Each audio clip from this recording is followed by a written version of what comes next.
Hey guys, so Anna Chaos here. So it's a special edition of Anna's life choices, vases, whatever. I just want to talk about a real subject, and one of them is comfort foods. All right, so kind of talk about a little bit. I know that I mentioned that I was very skinny.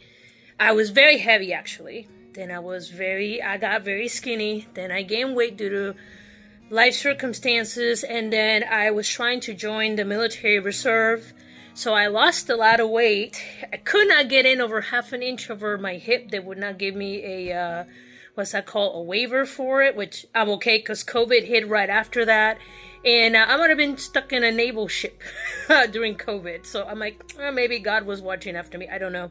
And then I gained the weight all over again. So recently, I've been to a lot of life events, and recently is no exception. I was working a very stable job or a very stable career for 13 years, and then suddenly, blindsided, just like a lot of people earlier this year. And I'm not sure if you've ever been unemployed. It's always a very stressful situation. Now, I've never been unemployed before. The longest I've ever not had a job was 2 weeks. So currently, technically right now, I'm not unemployed. I'm just underemployed because I'm doing gig work instead of a full-time. So no benefits and all that stuff. And it's frustrating, but I'm grateful for the work that I have because it's helping me get by until I can get back on my feet. So you've ever been in that situation, you know that is very stressful. So most people turn to comfort foods. Now, before this, I've had a very series of very important procedures that I was hoping was going to help me finally get my own family. And that kind of got ripped away when I lost my job. I lost my medical benefits, so I no longer have access to those procedures. But the few rounds of that procedure that I did go through, unfortunately, it did not result in the way that we hope. And we were getting ready to go for a third round. And again, I lost my benefits, my job. So there's been a couple compounding things that kind of has me very stressed out, even though I try to be very cool about it. But life happens. I'm also 40, which means my metabolism's changing, things are changing. So lost my medical benefits, lost my employment, so I lost my livelihood, lost my medical benefits, lost my treatment, been actively searching now for technically 4 months. I'm about 400 applications in. I've been teaching myself new skills, and throughout everything, even my fiance says that you eat fairly well. I wonder what's causing you to gain weight, and I go, well, stress and no sleep. When you're stressed, you don't sleep well. Your body responds to your circumstances very differently. So one of the few bosses, even though I don't eat a lot of candy, I don't eat a lot of bad food, one of my bosses are zero colas or zero. Let's see, if you're up north, it's cola. If you're in the south, it's soda. So Coke Zero, Dr. Pepper Zero. That seems to have been my one comfort food. And I'm not sure if you know anything about Texas. Texas water tastes not good. It feels like you take all your minerals just in one gulp. It's that tasty. And even if you own a home, they literally tell you need to get a water softener system, because after a while it builds up calcium all over your internal pipes, and you have to replace all of your fixtures because they kind of clog up, and there's no good way to get rid of it except for replacing the spigot. Let that sink in for a moment. That tells you how nutritious Texas water is. I would not recommend drinking Texas tap water, but it's all we have. So yeah, so I've been struggling drinking water up here. I used to drink a gallon a day, and during this situation, it's just kind of gone down to just mostly soda. I hate to say that, but it's so true. So let me share with you what my bosses has been. So let me show you. Okay, so here are my 3 bad habits. I didn't used to drink energy drinks, but when I was going through my treatment, they told me to cycle out anything that was bodybuilding, any supplements, anything important that you used to maintain and curb your appetite. So I got cycled out. So one of the things that I was suffering was exhaustion, and So I stopped drinking energy drinks a long time ago until recently. Now that my fiance lives with me, he kind of introduced me to these, and they are so bad for me. But I love them. I drink them almost every morning, and it's one of those things that I'm trying to cycle out. So what I'm trying to see what I can do is that since I cannot drink coffee, I have a severe reaction to coffee. That is not pleasant at all. So I'm hoping that maybe I can grab a can and then do 50% one day and 50% the next day, which it means that it won't be carbonated, but I can still enjoy it. And right here, I mean, calorie wise, it's not so bad, but at the end of the day, it's a lot of caffeine, and you're drinking a lot of sugar. So yeah, so let me see right here. Let's take a look at it. So not too bad. Some vitamins, wink. 10 milligrams of sugar. Does I do a half a can? If I do the full can, it's around 16 gram of, no, what am I reading? Total carbs. Okay, there you go. 20 for carbs, sugar 19, and added sugar 16.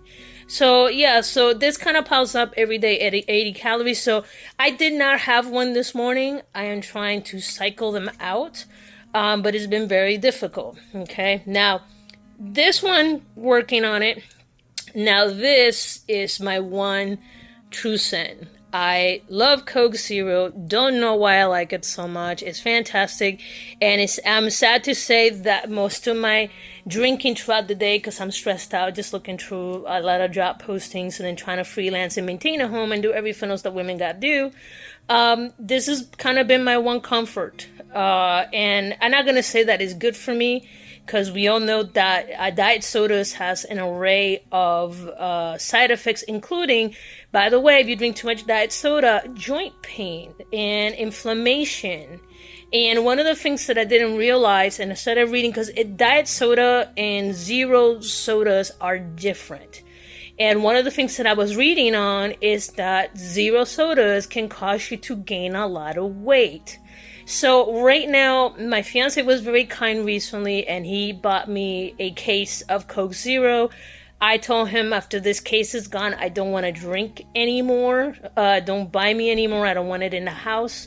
I wasn't mad, because, he was trying to kind of help me cope with this hard time. But this has been my hardest thing to give up. Now, what I was starting to do is that I'm like, okay, well, I was drinking these. This is how I started getting into the soda after I got laid off. I would just go to the local gas station during lunch, just kind of have a sense of normalcy, so I have a schedule. And I will get myself, at the time I was getting myself an extra large, and I was grabbing like a Dr. Pepper. And that was pretty much my meal for the day. It was a giant soda until dinner. So I had breakfast, a giant soda for lunch, and dinner. So eventually I got it down to the large. I mostly fill it up with ice, but it's still bad for you. And my fiance saw that. He's like, hey, I'm going to just buy you the soda. So then it got worse, because I was still going to the gas station and then drinking the soda. So I had to explain to him that it's like, look, just let me get the damn cup, because, right now, so I'm going through this situation. Me getting up at the normal time, doing a workout, and then sitting at my desk and then doing what I need to do, and then stepping away, even if it's for 15 minutes, to go to the gas station, get a Polar Pop for $1, and then maybe a lotto ticket, something really minuscule. This is like my indulgence for the day. It tells my body to stop. It puts me in a routine. It's like, let me just do this for now. And then my next step is to go down to the regular size, the whatever medium, and then I want to cycle it out. But that's the problem that I've been having. This is my one comfort food, and I hate to say it, because I know this is bad for me. I know it's bad for me. This is bad for me, but the situations that I'm going through right now, it makes it difficult for me to, completely cycle everything out. And I'm not making any excuses. I'm just being 1,000% honest. We all have those bosses that when we're going through tough times, it just gives us comfort. Especially right now, a lot of people are extremely stressed out, even if they're employed. There is a lot going on in the world, and people are just trying to survive. And me going to the gas station at 12 just to get myself a soda, kind of, again, it gives me a sense of normalcy. So yeah. But anyway, guys, that's just me being honest. And, let me know what your comfort foods out if you're bored and you just want to chat with me on YouTube. That's totally fine. I just figured that it's good for me to share because I remember when I was younger, especially I lost a lot of weight twice. Okay, I was originally, if you go to Facebook and a Khayos Fitness, you'll see this little icon of me wearing a hoodie, and there's a photo of me there on when I was 21, and I was like 325 pounds. And so I went from that to 180, then went back up to 250 when I was in North Carolina. I was my parents' caregiver for almost 11 years, and they both had dementia at the same time. So that took a heavy toll on me and my personal life. So I went back up, lost the weight after I went from being a caregiver to suddenly having my life back in my late 30s. And I'm like, what the hell do I do with myself? Parents are gone and I don't gotta take care of them. I'm just gonna work out every effing day. And that's pretty much what I did. I worked out with a lot of my friends that were service members, and I would just sit there and, hey, what are you doing for PT? And then we did CrossFit and all that stuff. So you can see a lot of my older videos. I even had skin removal, believe it or not. I had my skin removed. They took out 7 pounds of skin. And most of it has stayed off. Unfortunately, now that I gained some of the weight has come back in such an unusual way because they did lipo plus the tummy tuck breast lift. So maybe I'll do another video on that, interesting what happens when you succeed and then don't maintain it. So maybe that's a future video. Let me know if you're interested in that. But yeah, and now, I was putting my life back together, and they moved me from North Carolina to Texas. Moving across state is, especially by yourself, it is a lot. It is very stressful. You don't know anybody. You're trying just to kind of land on your feet and be fully independent and get help wherever you can, however you can, from strangers, pretty much what it comes down to. I was very blessed that I found some good friends down here almost immediately at work and from my neighbors. So they helped me along just to kind of get my life in order when I moved cross country from North Carolina to Texas. And, and then it's just been back to back. So I moved here during COVID. I'll leave it at that. So it was a lot of the be at work, don't be at work, go home, wear a face mask, don't wear a face mask. So there was so much going on, plus all the technical stuff that I had to learn while I was there, which I am 1,000% grateful because it gave me it allowed me to not only exercise what I learned in my master's degree, but also learn a whole new array of tools to kind of help me to kind of further my skill set or my toolkit. So hopefully, like I said, that combining it now with AI, I'm hoping I can land a full-time job soon. But anyway, guys, I just kind of want to have, I guess, Anna's honest conversations, and today is going to be comfort food, so that's what I'm trying to call it. Genius. Anyway, guys, let me know if you like this type of content. Please like and subscribe. I always appreciate it. And like I said, I do my best to read the comments and reply to comments, so I look forward to reading those. Anyway, y'all take care. Peace.